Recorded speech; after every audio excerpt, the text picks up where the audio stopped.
శ్రీమాత్రే నమః. దుర్గా శరన్నవరాత్రుల్లో మూడవ రోజున నవదుర్గా అవతార క్రమంలో అమ్మవారిని చంద్రఘంటాదేవి అనేటువంటి రూపంలో పూజిస్తూ ఉంటారు. ఈ దేవి తల మీద ఘంటాకారంతో అర్ధచంద్రుడు ఉన్నాడు కనుక ఈమెను చంద్రఘంట అంటారు. మరొక భావంలో చంద్రఖండ అని కూడా వ్యవహరిస్తారు. ఈ అమ్మవారు 10 చేతులతో దశభుజములతో అనేకమైనటువంటి ఆయుధములు ధరించి పులి వాహనం మీద కూర్చొని భీకరంగా దర్శనమిస్తూ ఉంటుంది.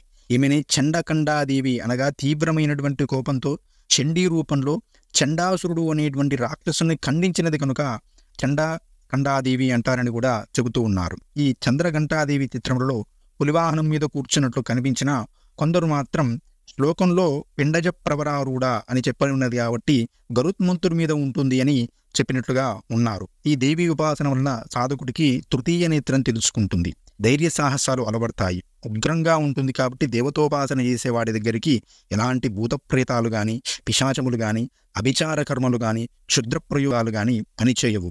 మానసిక సమస్యలతో బాధపడేవారు, తీవ్రమైనటువంటి వేదన బాధతో బాధపడేవారు ఈ యొక్క అమ్మవారి శ్లోకాన్ని, ధ్యాన శ్లోకాన్ని 108 సార్లు జపించినట్లయితే విశేషమైనటువంటి ఫలితము వస్తుంది.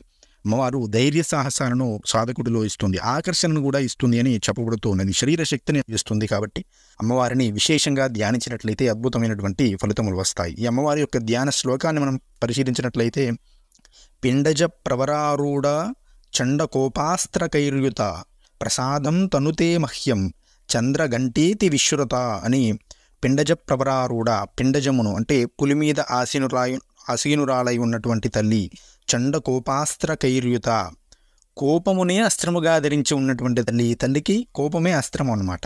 చండకోపాస్త్ర కైర్యుత ప్రసాదం తనుతే మహ్యం చంద్రఘంటేతి విశ్రుతవు. చంద్రఘంటేటి తల్లి నాకు నీ యొక్క అనుగ్రహాన్ని ప్రసాదించు అని చెబుతూ ఉన్నారు. ఎందుకు కోపంతో ఉంటుంది అంటే పిల్లవాడు తప్పు చేస్తే కోప్పడి తల్లి అతన్ని సరైనటువంటి దారిలో పెట్టినట్లుగా తప్పు చేసినటువంటి తన యొక్క భక్తులను అమ్మవారు తన యొక్క కోపంతో సరైనటువంటి దారిలో పెట్టి తన వైపు తిప్పుకొని ధర్మంగా మారేలా చేసి తనలో ఐక్యం చేసుకునేలా చేసుకుంటుంది. కాబట్టి ఈ తల్లి యొక్క ఉపాసన అపారమైనటువంటి శక్తిని ఇస్తుంది. ఈ శ్లోకాన్ని 108 సార్లు పారాయణ చేయండి. ఈ తల్లిని మణిపూర చక్ర స్థానంలో అంటే నాభి స్థానంలో మనం ధ్యానం చేయాలి. వెన్నుముకలో నాభి స్థానంలో ధ్యానం చేయాలి. అక్కడ ఈ శ్లోకాన్ని చదువుతూ అమ్మవారి యొక్క ఈ రూపాన్ని, ఇప్పుడు మీకు చూపిస్తున్నటువంటి ఈ రూపాన్ని ఆ నాభి స్థానంలో ధ్యానం చేస్తూ ఈ శ్లోకాన్ని 108 సార్లు చదివితే ఇలా మూడింటిని కలపాలి. శ్లోకాన్ని, మణిపూర చక్రాన్ని, అమ్మవారి యొక్క చిత్రపటాన్ని మూడింటిని కూడా ఏకం చేసి చదివినట్లయితే అద్భుతమైనటువంటి ఫలితాలు వస్తాయి. అమ్మవారికి కొబ్బరి అన్నాన్ని నివేదనగా చేసినట్లయితే అద్భుతమైనటువంటి ఫలితాలు వస్తాయి. కాస్త మీ ఇంట్లో ఉన్నటువంటి దుర్గాదేవి చిత్రపటానికి గంధము పుష్పం పెట్టి ధూప దీపాలు వేయండి.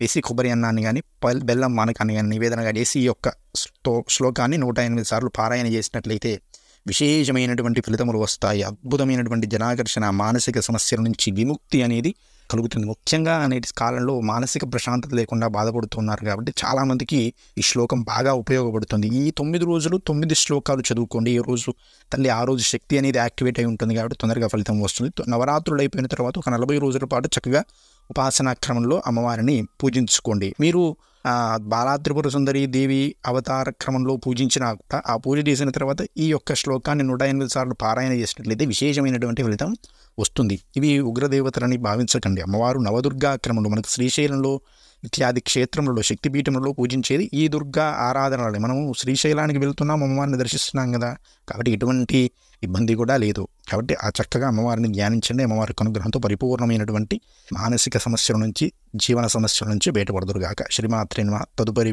వీడియోలో మరొక అమ్మవారి యొక్క విశేషాలు తెలుసుకుందాం.